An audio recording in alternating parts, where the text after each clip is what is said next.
하나님께서는 나를 통해서 살리는 일을 합니다. 하나님께서 나를 통해서 사람들을 위로하는 일을 하십니다. 하나님은 나를 통해서 천국 백성을 만드는 그런 일을 전파하라고 하십니다. 사탄은 나를 통해서 거짓말하라고 합니다. 사탄은 나를 통해서 사람들을 증오하라고 합니다. 사탄은 나를 통해서 파괴하라고 합니다. 근데 중요한 거는 모든 우주 만물을 하나님께서 만드셨잖아요. 근데 사탄을 하나님이 만드셨겠습니까? 절대 아니죠. 그래서 우리가 사탄에 대해서 오늘 이제 말씀을 나눠보려고 하는데요. 사탄이 어떻게 생겨났는지 이제 성경을 통해서 확인할 수 있는데, 제가 주보에 이사야 14장 13절에서 15절 말씀을 제가 거기다가 적어 놨습니다. 거기 보면은 이제 우리 천사장이 3명이 있었는데, 가브리엘 천사, 미가엘 천사, 루시퍼 천사가 있었습니다. 천사장 하면은 천사들 중에서도 이제 최고의 천사라고 하는 건데, 그 천사장 중에 루시퍼의 뜻은 계명성이라고 하는 겁니다. 그러니까 루시퍼 하면은 첫 번째 사단의 우두머리에 사탄. 그럼 사탄은 뭐냐? 적대자라는 뜻입니다. 누구하고 적대하느냐? 하나님과 대립하여서 존재하는 악이에요. 그러니까 쉽게 말해서 하나님은 선이고 사탄은 악이다라고 생각하면 쉽게 이해가 될 겁니다. 그 사탄이라는 이름이 나쁜 놈이잖아, 악이니까. 이것을 인격적으로 부르는 말이 사탄이라는 이름입니다. 나쁜 놈이라고 이렇게 불러야 되는데 예의상 좀 듣기 좋게 사탄이라고 이렇게 부른다는 걸 꼭 기억해 주시고요. 마귀에 대해서도 많이 듣잖아요. 그래서 제가 이제 인터넷에 찾아보니까 마귀의 뜻이 요사스럽고 못된 잡기들을 통틀어 이루는 말이래요. 마귀 할멈 그런 얘기도 많이 들어보셨죠? 그리고 우리 크리스찬들이 잘 쓰는 사람들이 자기한테 불리하면은 그거 마귀의 짓이야, 이렇게 얘기한다라는 거죠. 그래서 제가 오늘 이 시간을 통해서 우리가 이걸 정확하게 분별했을 때 내가 마귀의 편에서 나도 모르게 일하고 있는 것을 알아차려야 된다라는 거죠. 그런 관점에서 우두머리인 루시퍼에 대해서 공부를 해봐야 돼요. 루시퍼라는 것은 이제 금성이라는 뜻인데, 인터넷에는 태양에서 두 번째로 가까운 행성, 지구에서 가장 가까운 별로서 수성과 지구 사이에 있다고 합니다. 그래서 금성 같은 경우에 굉장히 반짝거리기 때문에 루시퍼는 횃불의 운반자, 빛의 운반자라고 이렇게 칭한다고 합니다. 근데 이제 우리가 사탄에 대해서 공부할 때 꼭 기억해야 될 것이 하나 있어요. 뭘 기억해야 되느냐? 아주 교묘하게 우리에게 접근한다는 걸 아셔야 돼요. 나는 하나님한테 충성하고 하나님 잘 믿는다고 생각하고 있는데 그것이 사탄의 역사일 수가 있다라는 거죠. 이걸 분별 못하면은 저희들이 교회를 오래 다녀도 결국 사탄의 앞잡이 노릇을 하는 걸 아셔야 돼요. 그래서 사탄은 예수님이 하나님의 아들이라는 것을 아셨겠죠. 근데 이제 그 예수님만 제거를 하면은 사탄이 무별에 자정한다고 했어요. 그러니까 천사장 중에서도 최고가 되는 거고, 하나님과 대등한 위치에, 비기는 위치에 있다고 합니다. 사실 지금 보면은요, 하나님의 영이 있고 사탄의 영이 분명히 대립하고 있어요. 그래서 시험에는 이제 3가지가 있는데, 첫 번째 사탄의 시험은 유혹을 합니다. 어떻게 유혹하는지 나와요. 창세기 3장 5절에 보면은 너희가 선악과를 따먹으면은 하나님하고 같이 된다고 얘기했잖아요. 아니, 그거 따먹어서 하나님하고 같이 된다는데 안 할 사람 있어요, 여기요? 저는 할 것 같아요, 저도. 왜? 인간의 본능이 높이 오르려고 하는 그 본능 때문에 그런 거라는 거죠. 근데, 사탄이 얼마나 좋은 얘기를 해줘요, 나한테. 그거 간단하게 선악과 하나 따먹으면은 하나님하고 똑같아지면은 그 힘이, 하나님의 힘이 얼마나 큰지는 알 거 아니에요. 모든 우주 만물을 다 자기 마음대로 할 수 있는 그 정도의 능력을 갖춘다라고 하는데 안 할 사람이 없다라는 거죠. 그 다음에 두 번째는 테스트라는 시험이 있어요. 우리가 이제 지지난주에 아브라함에 대해서 이제 말씀을 나눴는데, 거기 보면은 이제 이삭을 바치라고 하는 그런 말씀이 나오죠. 이건 사랑의 테스트입니다. 그러니까 네 아들이 소중한데 네 아들을 더 사랑하느냐, 하나님을 사랑하느냐, 누굴 사랑하느냐의 그 테스트라는 거죠. 여러분들 이거 우리한테도 직접 하나님께서 테스트 하신다고 생각하셔야 돼요. 내가 돈을 더 사랑하는 사람이 있고, 분명히 성경을 통해서 돈을 사랑하는 사람은 하늘나라에 못 간다고 했잖아요. 근데 우리는 돈이 주는 어떤 능력이 어마어마하기 때문에 돈의 노예가 되는 경우가 많다고 봐야죠. 그래서 사랑에는 2등이 필요 없습니다. 내가 우리 문선자 사모님을 굉장히 사랑하는 건 아시죠? 아주 그냥 정말 뜨겁게 사랑합니다. 이 나이 되도록 사랑을 해요. 근데 내가 문선자를 2번째로 사랑하면 안 되겠죠. 문선자보다 더 사랑하는 사람이 있으면 그거는 안 돼. 이게 하나님이 그거 물어보시는 거예요. 그리고 우리가 아브라함은 그 테스트에 통과했잖아요.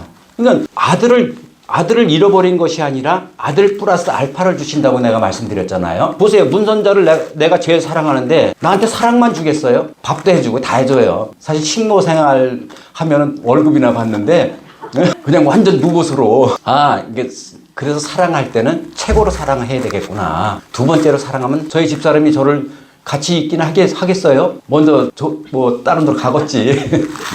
그래서 우리 하나님의 테스트에는 통과했을 때 여러분들이 더 많은 축복을 받고 더 많은 평강을 누린다는 걸 꼭 기억하시기 바라고요.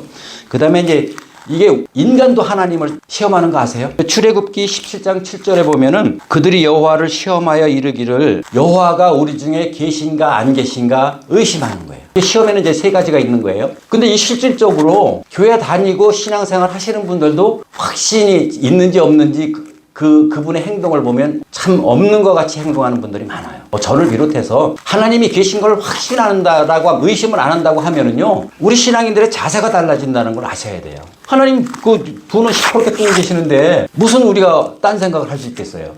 의심을 하고 믿질 않는다라는 거예요. 이것이 이제 그 세 가지 이제 시험인데, 근데 이제 오늘의 맥락은 이제 사탄에 대해서 공부를 하는 거라, 사탄은 우리를 이용의 대상으로 봅니다.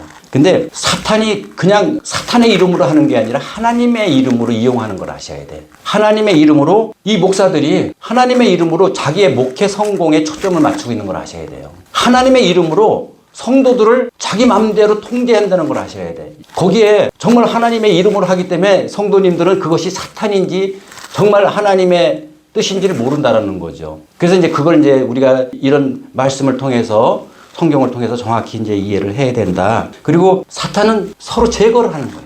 네 편 내 편 나눕니다. 그래서 첫 번째는 우리가 살아가면서 그 주변의 친구를 만나든 이웃을 만나든 저 사람이 날 이용하는 것 같다라는 느낌을 받을 때가 있죠. 그럼 한번 의심을 해봐야 돼. 네. 그래서 목사님이든 우리가 장로님이든 권사님이든 그분이 하는 삶을 보면서 저분이 정말로 하나님의 은혜로 사는지 사탄의 앞잡이로 사는지는 그것은 우리가 자세히 보면 보인다라는 거죠. 그 다음에 이제 사탄은 서로 그냥 분열을 시키는 그게 이제 사탄의 역할이에요. 그래서 사탄의 특징이 내 편이니까 맹목적으로 그냥 순종한다고 해야 될까? 그냥 맹목적으로 그냥 나쁘게 보질 않아요. 그 반대 지정은 그쪽은 무조건 나쁘게 본다라는 거죠. 그래서 한쪽이 절대 선이면은요, 한쪽은 절대 악이 되는 걸 아셔야 돼요. 이게 크리스찬들은요, 절대 이거 가르면 안 됩니다. 그건 사탄의 앞잡이에요. 우리가 어떤 상황을, 내가 회사에 가서든, 아니면 이웃들과 만남이든, 어떤 상황이든, 절대 예수님은 나누지 않는다라는 걸 아셔야 돼요. 그러니까 우리의 기준은 예수님이 우리의 기준이 돼야 되는 거예요. 아무리 좋은 뜻이고, 아무리 자기 강화한다고 해도 결국 그건 기득권을 지키는 거기 때문에 자기 힘을 키워서 그것은 결국 사탄의 앞잡이 노릇밖에 못한다는 결론입니다. 그러니까 예수님은 그렇게 안 하시는 거예요. 그리고 세 번째, 사탄은 파괴를 합니다. 죽이는 역할을 하는 거예요. 저는 하마스하고 이스라엘 전쟁을 보면서 참 그런 생각이 들더라고요. 그 사람들은 정말 이스라엘 같은 경우는 하나님의 나라잖아요. 하나님이 택하신 백성이잖아요. 근데 수많은 사람들을 무차별하게 죽이고 있어요. 그게 하나님의 이름으로 한다니까요. 하마스는 악이고 자기들은 선이에요. 근데 제가 볼 때는 그건 틀렸다라는 거죠. 그건 하나님 뜻이 아니에요. 자기들이 이미 힘을 가지고 사탄의 앞잡이 노릇을 하고 있다는 걸 아셔야 돼요. 아무 이유도 없이 아무 죄도 없이 죽어가는 아이들은 뭐예요? 예수님께서는 이 땅에 평화를 위해서 오셨는데 사탄은 이 땅을 전쟁시키고 그것을 사탄의 이름으로 하지 않고 예수님의 이름으로 하는 걸 꼭 기억하셔야 됩니다. 예수님은 비폭력, 간디가 그랬죠. 무저항, 비폭력, 무저항. 그죠? 근데 굉장히 유명했어요. 그러면서 결국 수상까지 지낼 정도로 간디의 영향력은 굉장히 컸다고 봐야 되는데 그것이 간디가 지가 알아서 한 게 아니라 예수님 하는 모습 보고 따라한 거예요. 그러니까 선을 따라하면 그렇게 되는 거예요. 아니 사람이 감정의 동물인데 상대방이 한 대 치면 난 두 대 치고 싶고 이건 기본적인 거라는 거죠. 싸워서 이기고 짓밟고 막 내 맘대로 하고 싶고 근데 그것은 내가 사탄의 앞잡이 노릇을 한다라는 걸 예수님을 통해서 하셔야 돼요. 우리는 예수님이 어떻게 했느냐가 그게 우리에게 주는 답이라는 거죠. 예수님은 사탄의 시험을 안 받을 수도 있었어요. 아니 예수님인데 사탄하고 시험 받을 이유가 있어요?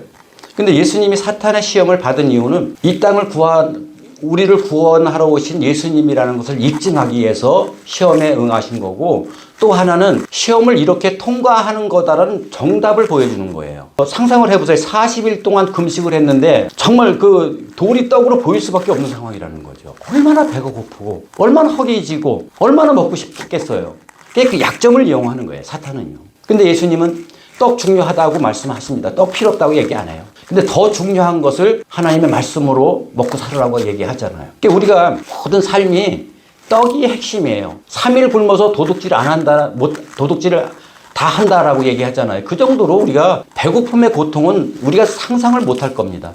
여기 이제 어르신들은 좀 뭐 그런, 배고픔도 겪으신 분도 있겠지만 그 정도로 굶었을 때 그 배고픔은 엄청난 고통과 우리의 그 유혹에 넘어갈 수밖에 없는 그런 환경이라는 걸 꼭 기억하시고 이 말씀을 들어야 된다는 거죠. 그래서 제가 이게 하도 이어지질 않아서 적어놔서 탈무드 틸리케, 이 사람은 그 독일의 메마른 강단에서 그 새싹이 나는 그런 엄청난 새싹이 돋아나게 하는 그런 영향력을 행사한 사람이고 그 히틀러한테 저항한 사람이래요. 그리고 자기가 직접 말씀대로 행동하는 그런 신앙을 보여주신 그 아주 유명한 신학자인데 이분이 그 부패한 은혜라는 얘기를 했어요. 책을 통해서. 부패한 은혜 들어보셨어요? 은혜에 관련된 찬송도 많고 우리가 은혜에 대해서는 많이 생각을 하게 되는데 이게 부패한 은혜에 대해서 사실 우리가 잘 뭐 생각해보지 않았다라는 거죠. 그러면 부패한 은혜가 있으면 발효된 은혜가 있겠죠. 그래서 항상 양쪽으로 제가 이해를 돕기 위해서 양쪽을 이렇게 다 설명을 해드리는데 그러면 이제 부패한 은혜가 뭐냐? 그 뻐꾸기가 그 알을 다른 새에 둥지에 넣는 건 아시죠? 그러면 이제 뭐 뱁새인가 그렇다고 하는데 보통 이제 알이 하나 있을 때 그때 얼른 알을 낳는대요. 그럼 뻐꾸기 알이 유전적으로 먼저 부화를 한답니다. 그러면 이제 그 뱁새는 거기다 계속 자기 알도 낳겠죠. 먼저 뻐꾸기가 부화가 되면서 그 알들 다 밀어서 그 바깥으로 던져버리는 거예요. 인터넷이나 유튜브 들어가 보면은 바로 이제 나온 뻐꾸기 새끼가 이렇게 막 이렇게 움직이면서 떨어뜨리는 모습이 보여요. 그러니까 뻐꾸기는 어떻게 보면 지 노력 안 하고 남이 다 만들어 놓고 그냥 그 육아의 그 힘든 일도 남한테 다 떠넘기는 거잖아요. 그러면서 종족은 보존하고 자기가 원하는 건 없고 정말 이걸 갖다 제가 한마디로 표현한다고 하면은 손 안 대고 코 푸는 격이 있더라고요. 은혜 가운데다가 사탄이 부패한 알을 낳는 거예요. 교회가 하나님의 성전이고 은혜가 넘치는데 사탄이 들어와서 여기다가 알을 넣는 거예요. 그럼 그 부패한 알이 이 교회에 아주 썩은 그 냄새가 진동하게 만드는 거예요. 지금 우리의 현 주소가 이거예요. 교인들이 하나님의 자녀가 되고 하나님을 믿어야 됨에도 불구하고 사탄의 앞잡이가 되어 있는 사람들이 있습니다. 제가 볼 때 있는 것 같아요. 그러니까 남들이 봤을 때 교회 전도하려고 해보면은 너나 잘하세요 이렇게 나오잖아요. 그 이유는 저희들이 본이 안 되고 정말 교인들이 싸워서 법정에 가고 세상 사람도 안 하는 일을 교인들이 하고 있잖아요. 그게 가장 판사님들이 교회 분쟁을 판결할 때가 제일 어렵다고 합니다. 서로 자기가 옳다고 얘기하고 교리 성경책 들이대고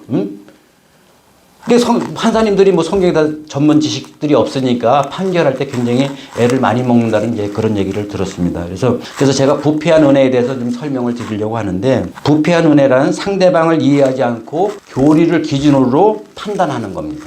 예를 들어서 너 11조 안 해. 11조 너 떼어먹고 그러니까 네가 그리고 복 받을 수 있어? 그 사람이 상황이 11조 못할 수 있는 상황이 있을 수 있잖아요. 오히려 헌금을 못하고 도움을 받아야 되는 그런 상황도 있는 건데 무조건 11조를 의무적으로 하라고 하는 이 교리로 그 사람을 정죄하는 거예요. 그래서 네가 헌금 제대로 안 하니까 하는 일마다 안 되고 네 자식들도 잘 안 풀리는 거야. 이렇게 얘기하는 것은 이건 부패한 은혜라는 걸 아셔야 돼요.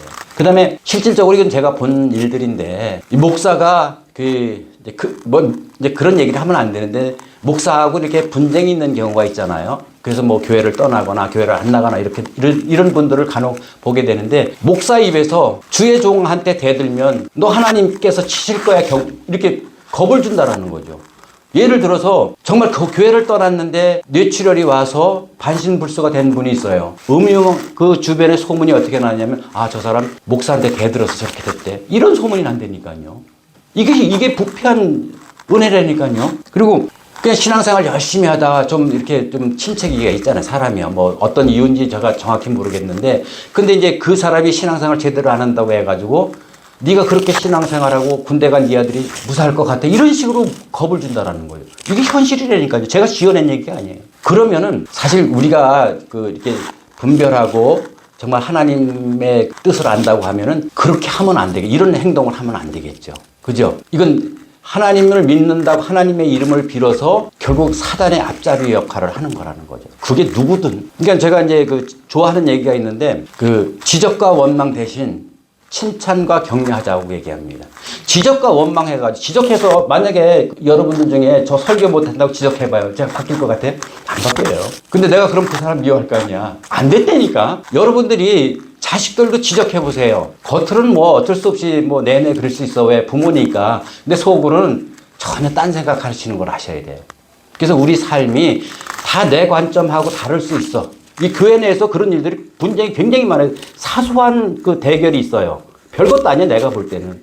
근데 서로 뭐 네가 잘하니 내가 잘하니 이런 정도 걸렁이요. 근데 지적과 원망으로 해결될 건 아무것도 없다. 분열과 파괴, 이건 사탄의 앞잡이고 칭찬해 보세요. 여러분들 저 설교 버벅 때도 그냥 우리 목사님 최고하려면 더 열심히 더 준비하는 거고 이건 저뿐만 아니라 누구도 마찬가지인 거라는 거죠. 그리고 좀 부족해도 잘할 수 있어. 조금 더 우리가 시간이 지나면은 뭐 실력도 나아질 수 있고 또 힘도 더 커질 수 있고 격려해 주는 거라는 거죠. 그러니까 이것이 아주 간단한 원리인데도 불구하고 우리는 내가 내면에 갖고 있는 사탄의 부패한 은혜에 이미 쩌들어져 있는 거예요. 그래서 이제 그런 부분들을 우리가 이제 말씀을 통해서 한번 깊이 생각을 해봐야 된다는 거죠. 남아프리카 공화국에서 클레머 스프티 스우스 교수 연구진이 연구한 게 있는데 이 국세 학설지에 실렸대. 내가 인터넷 들어가 찾아본 거라니까요. 아프리카 잠비아 아시죠? 거기에서 사는 새는 뻐꾸기가 알을 낳잖아요. 근데 알 무늬를 보고 지 알인지 아닌지 안 돼요. 저 이거 보면서 우리 신앙인들도 이게 사탄이 주는 부패한 은혜인지 하나님이 주신 발효된 은혜인지를 알아야 된다는 거죠. 그러면 항상 여러분들이 기도할 때도 그렇고 행동할 때도 그렇고 내가 뭐 어디 가 있든 내가 말 한마디 했을 때 내가 사탄의 앞잡이가 되지 않나 늘 스스로 되돌아봐야 된다는 거죠. 나도 무의식 중에 한다니까요. 그래서 뱁새 같은 경우에는 알이 하나 있을 때 난다 그랬잖아요. 그러니까 우리가 이렇게 넘어와서 부패한 은혜에 찌들어져 있으면 그리스도의 향기가 나는 것이 아니라 썩은 진동, 크리스찬들이 썩은 진동, 부패한 썩은 냄새가 난다니까요.